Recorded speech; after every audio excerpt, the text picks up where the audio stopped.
कक्षा 9 की सामाजिक विषय की ऑनलाइन कक्षा में सभी छात्रों का स्वागत है। जैसा कि सामाजिक विषय के अंतर्गत हम आपको एक दो पाठ इतिहास में और 2 या 3 पाठ आपको हम भूगोल में करवा चुके हैं, इसलिए आज हम आपके लिए नागरिक शास्त्र में पहला पाठ कराएंगे, लोकतंत्र क्या और क्यों। तो सबसे पहले ये जान लें कि लोकतंत्र क्या है। लोकतंत्र क्या है? देखिए, लोकतंत्र जो है जनता के द्वारा चुना गया शासन है। लोकतंत्र इसमें जनता के द्वारा जो सरकार चुनी जाती है उसी नियम को लोकतंत्र कहा जाता है। जैसे प्राचीन काल में सरकार हुआ करती थी प्रजातंत्र।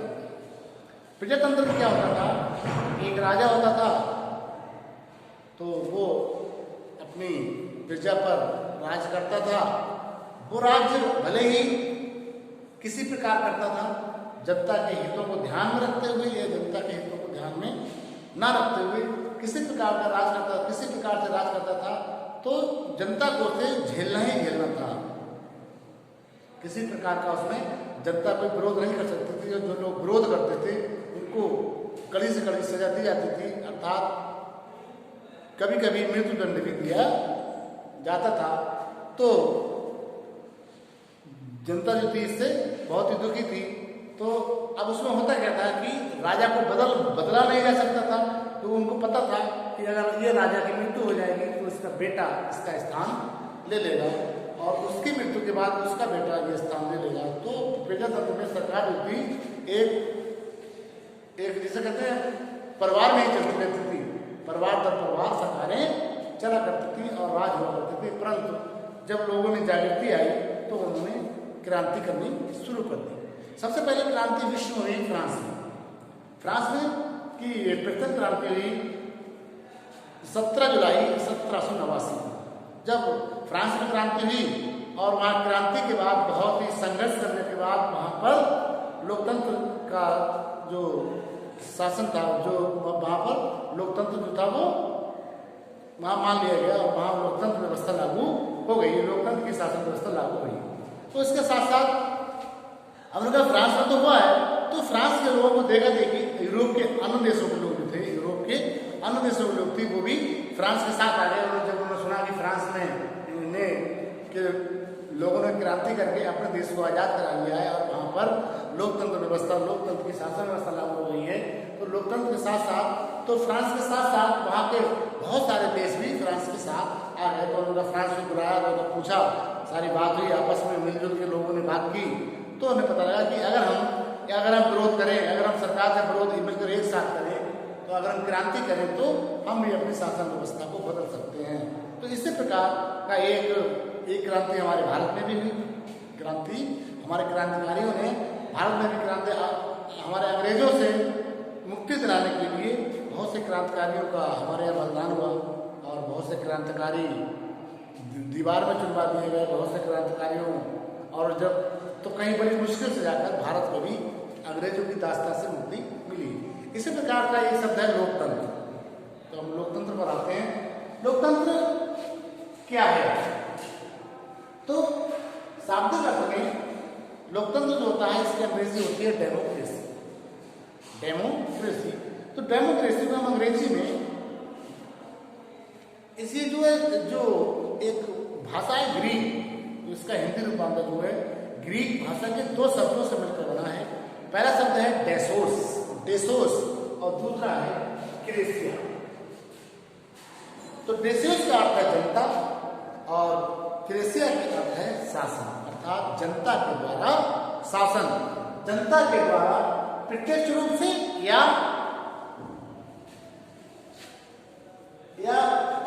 प्रतिनिधियों के माध्यम से शासन करना, शासन व्यवस्था को संभालना, सरकार चलाना ही लोकतंत्र कहलाता है। अब हमारे एक अमेरिका के पूर्व राष्ट्रपति हुए हैं अब्राहम लिंकन ने बहुत ही सुंदर एवं स्पष्ट रूप से सिर्फ 2 लाइन, सिर्फ 2 शब्दों में, या मैं कहूँ बहुत ही संक्षिप्त शब्दों में लोकतंत्र की परिभाषा को लिखा है। उन्होंने लिखा है कि लोकतंत्र जनता द्वारा जनता के लिए शासन है। लोकतंत्र जनता द्वारा जनता के लिए शासन है। देखिए कितना सुंदर और कितना स्पष्ट लिखा हुआ है। तो अब हम इन परिभाषाओं के अनुसार हम जान सकते हैं कि लोकतंत्र क्या है। लोकतंत्र एक जनता पर किया हुआ जनता के द्वारा शासन है। अब प्रश्न आता है कि लोकतंत्र की विशेषताएं क्या क्या है। लोकतंत्र की विशेषताएं क्या क्या है, लोकतंत्र में क्या क्या अच्छाइयां हैं और क्या क्या बुराइयां हैं। देखिए वो तो तर्क बाद में करेंगे, पहले हम लोकतंत्र की विशेषताएं देखेंगे। विशेषता में सबसे पहले निष्पक्ष मतदान। सबसे पहले निष्पक्ष मतदान। लोकतंत्र की सबसे बड़ी व्यवस्था ये है कि लोकतंत्र में जो भी क्रिया होती है, जो भी चुनाव होता है, वो निष्पक्ष मतदान द्वारा होता है। जो हमारे जनता के सारे प्रतिनिधि होते हैं, जो शासन व्यवस्था, सरकार की शासन व्यवस्था को चलाते हैं, वो निष्पक्ष मतदान के द्वारा ही चुने जाते हैं। दूसरा है शासक का प्रत्यक्ष या अप्रत्यक्ष रूप से चुनाव। शासक का प्रत्यक्ष या अप्रत्यक्ष रूप से चुनाव। जो हमारे शासक होते हैं, जो जनप्रतिनिधि होते हैं, जो शासन चलाते हैं, सरकार में कार्य करते हैं, उनका चुनाव प्रत्यक्ष या अप्रत्यक्ष रूप से जनता के द्वारा होता है। इसीलिए ये एक जो है इसकी लोकतंत्र की एक विशेषता है। अगला है संविधान द्वारा निर्धारित कानून। मुख्य विशेषता यही है कि जो जनता के द्वारा जो हमारे प्रतिनिधि चुने जाते हैं, जनता जिन प्रतिनिधियों को चुनकर सरकार में भेजती है, शासन व्यवस्था जो मतलब जो लोग चलाते हैं, वो संविधान के द्वारा जो निर्धारित कानून है उनके अंतर्गत ही कार्य करते हैं। कोई भी कार्य ऐसा नहीं करते हैं जो संविधान के अनुकूल ना हो। अर्थात संविधान के द्वारा निर्धारित कानून द्वारा ही उन जनप्रतिनिधियों द्वारा कार्य किया जाता है। इससे जनता के हितों को बहुत ही ध्यान में रखा जाता है और जनता को लाभ होता है। दूसरा होता है, आगे है नागरिकों के मूल अधिकारों का सम्मान। लोकतंत्र में नागरिकों के मूल अधिकारों के सम्मान का बहुत ध्यान रखा गया है। लोकतंत्र में जो नागरिक है, जो जनता है, उसके मूल अधिकारों का सम्मान पूर्ण रूप से होता है। इसलिए जनता के लिए लोकतंत्र एक उपयुक्त सर्वोच्च या सर्वोत्तम व्यवस्था है। अब आता है लोकतंत्र ही क्यों। लोकतंत्र ही क्यों, ये भी एक प्रश्न है। लेकिन लोकतंत्र जो है जनप्रतिनिधियों द्वारा जनता पर शासन करने की एक उत्तम और सर्वोत्तम व्यवस्था है। इसके निर्णय न्याय संगत होते हैं और ये सर्वाधिक लोकप्रिय है। इसमें जब इसका मतलब सर्वे कराया गया तो विश्व के सर्वे के अनुसार लोकतंत्र ही एक ऐसा सर्वोत्तम व्यवस्था निकल गई जिसके पक्ष में अधिक से अधिक लोग खड़े हुए हैं। अब लोकतंत्र के पक्ष में तर्क कुछ ऐसा है, कुछ तर्क जैसे किसी तरह से लोकतंत्र बहुत अच्छा भी है, कभी कभी कहीं पर कुछ विसंगतियां भी हैं।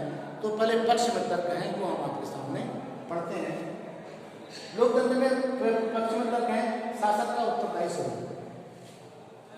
लोकतंत्र व्यवस्था जो है शासन का उत्तरदायी स्वरूप है।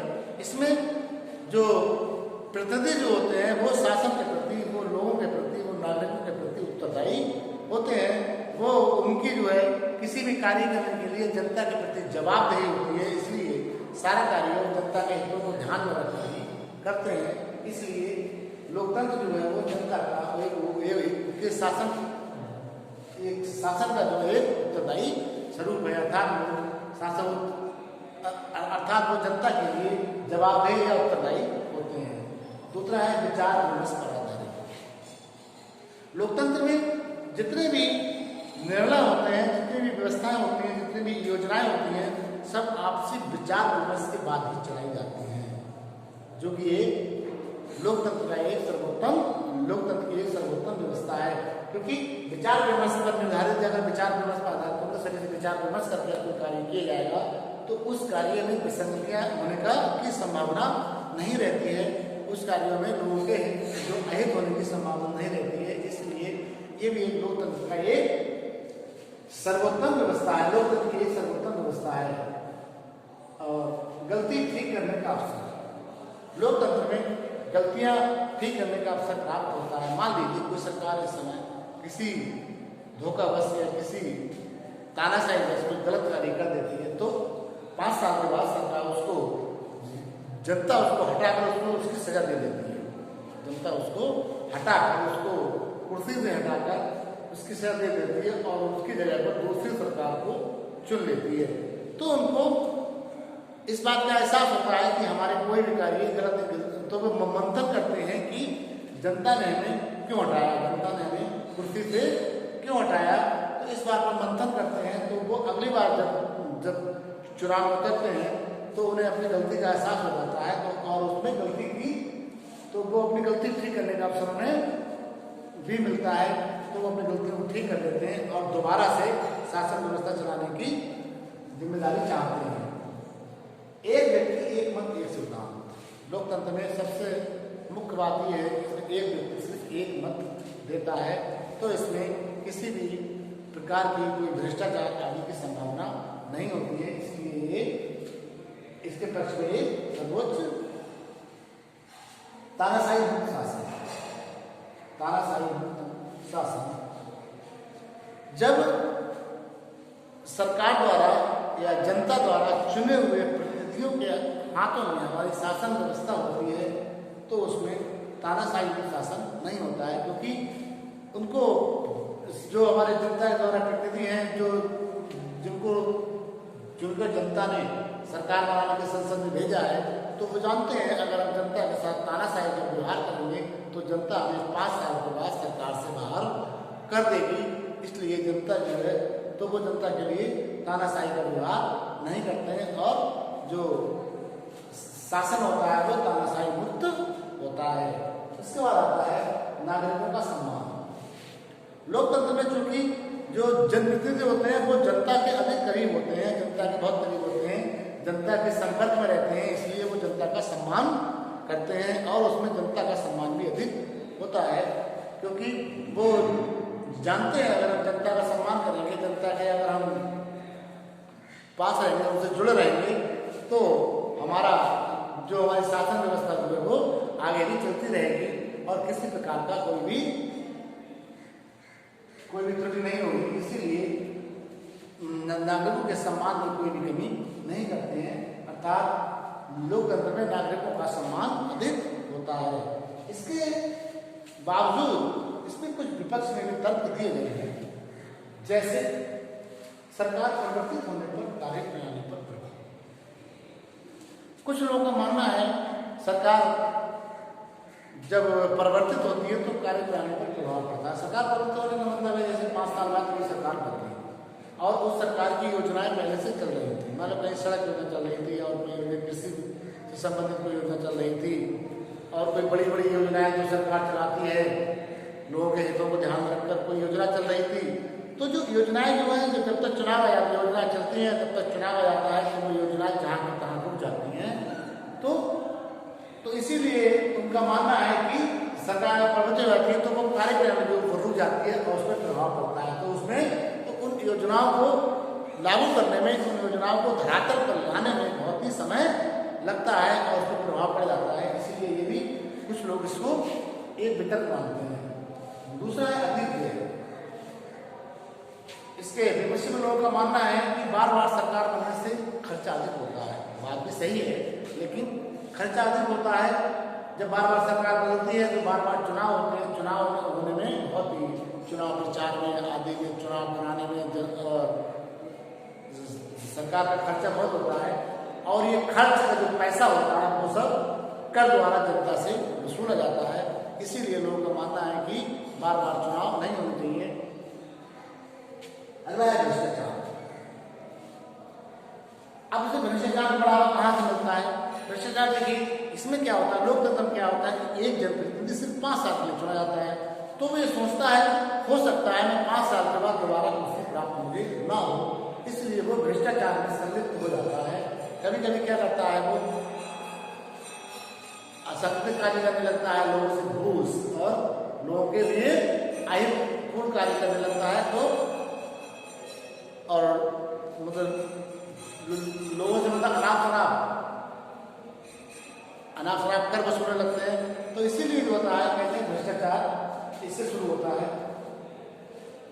आगे निर्णयों में देरी। लोकतंत्र में शासन व्यवस्था जो जनप्रतिनिधियों शासन व्यवस्था का जाल बहुत बड़ा होता है, जाल बहुत बड़ा होता है। लोगों से बात करने में आपस में कई विभाग अलग अलग बटे होते हैं, तो उन विभागों को सब में आपस में बात करना, सबका निर्णय लेना, सबसे सहमति लेने में जो निर्णय होते हैं, जो योजनाएं होती हैं, उनको लागू करने में बहुत अधिक समय लग जाता है।